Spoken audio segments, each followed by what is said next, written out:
So this is another quick update. Last night I had some time to get the AC condenser, the radiator, some more power steering hooked up.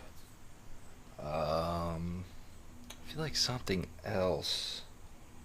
Oh, receiver dryer over there for the AC.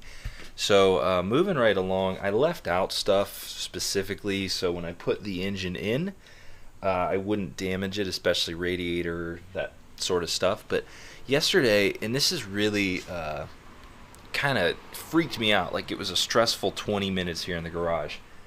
As you could see in the last video, we had some chains over it, obviously, to lift it. We had I had the bag on it still, sort of. But what I ended up doing was I took two of the chains, which we overkilled the chains. We could have probably lifted a tank with the two chains we had. But anyways, I took two of the chains, bolted them together to sort of kind of do a halfway self-leveler type thing, if that makes sense, because I was trying to level out the load to get it just how I wanted. So anyways, when I bolted the two chains together, I had a bolt, a nut, and two washers. Well, when I took it apart after the engine was in here, I only found one washer. So I kind of started to freak out a little bit. Here, I'll show you what happened next. This is what I found. Half the washer. And if you're noticing, I have the top of the engine open. So it's kind of freaky because you find half a washer, you're like, okay, where's the rest of it? So then I start looking in the engine, I start looking near the car, everywhere.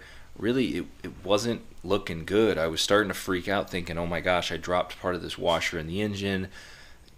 Whatever, I was freaking out. So next move, here's what I found next. So on the floor by the trash can, which is where I threw the bag, I found this little piece, which, okay, that's better, but I'm still missing a third of a washer, if not more pieces that I don't know where they were. So I ripped through the trash because that's where I threw the engine bag away because I finally feel like I don't need it anymore. Had rags in there, I didn't know where it ended up. Couldn't find it in there. So I started to get my little magnetic tool out to search, in the valves, in the intake, exhaust ports, anywhere in there where it could have magically bounced. Because after all this work, you lose a hunk of a washer in the engine. That's not good. So finally, right over here next to all of these baby stuff, the car, the jogging stroller, I found the final piece, which I think that's how it goes. Something like this. Maybe it goes like this. I don't know. But either way, I have a complete washer now, and all is well. But oh my gosh, freaking out for 15-20 minutes searching for all these pieces. And just to go through all this and then have that end up in the engine would just be a complete nightmare. I would assume it wouldn't go well. So all is well. The engine's in. If you didn't see the last update, I want to explain this real quick over here because it's kind of a big deal. So over here amongst my other parts, you see that bag right there? That is the transmission. And as I explained yesterday, or in my last update, whenever this gets posted, we took the transmission to the place that built it a few years back. It's a stage 1 or 2, roughly estimated to hold 450 horsepower. Corvette servos, upgraded bearings, bushings, everything was rebuilt in it probably 50,000 miles ago. So I said, well, maybe we should take it there, just have them look it over, because even another thing was the rear seal was leaking, so if you'd park on an incline with the back of the car downhill, it would actually leak. So I was like, well, I don't want to deal with that, because if I park it somewhere for a long period of time, that's a big problem. So we took it there. Weeks went by. They finally called and they said, yeah, it's we got a big problem. It's going to cost, X amount of dollars, and we got to rebuild the whole thing. What? Complete shock, whatever. So long story short, they rebuilt everything, dynoed it. They showed us the worn parts. My dad went and picked it up because he had time to go get it. But man, it's so really the only thing left on this car now that's never been touched or upgraded to handle this power in this application is the rear diff.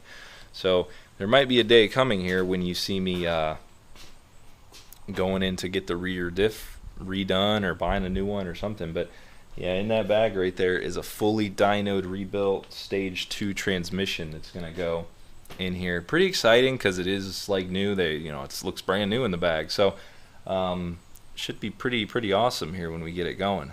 The only real, I don't want to say major, but it's going to take me a little bit of time, is I have to fab up a bracket to hold the alternator bracket, if that makes sense. Basically, there's that long bracket, which it's down here.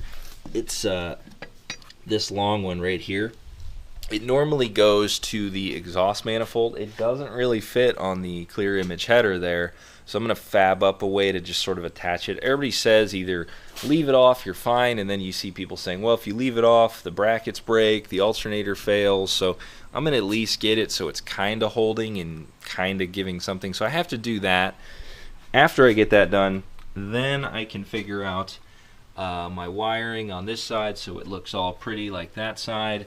I can finally put the alternator back on and start snaking these lines and that sort of stuff. But yeah, this side I didn't fully get wrapped up before the time came to put it in there. I just kind of got busy, and I figured I'll do it when I get a minute when it's in the car. But oh my gosh, I'll tell you what, now that it's in the car, you're so glad you did certain things that you couldn't get to now, because man, as big of a car as this is, it's still kind of tight in there. Passenger side clearance though isn't too bad with the headers. You can see they barely clear those lines right there, and without all the air pump and junk down here, I've got all that room there.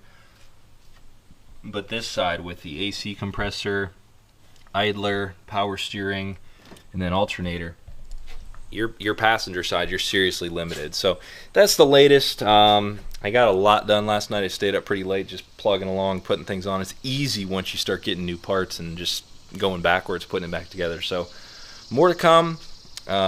Transmission I think is going to go in next here, other than some little odds and ends like I said with that passenger side. So thanks for watching. It's going to be driven here, I promise. It will before the snow flies. I will be driving this car. I have to, because I want to so bad. So see you next time.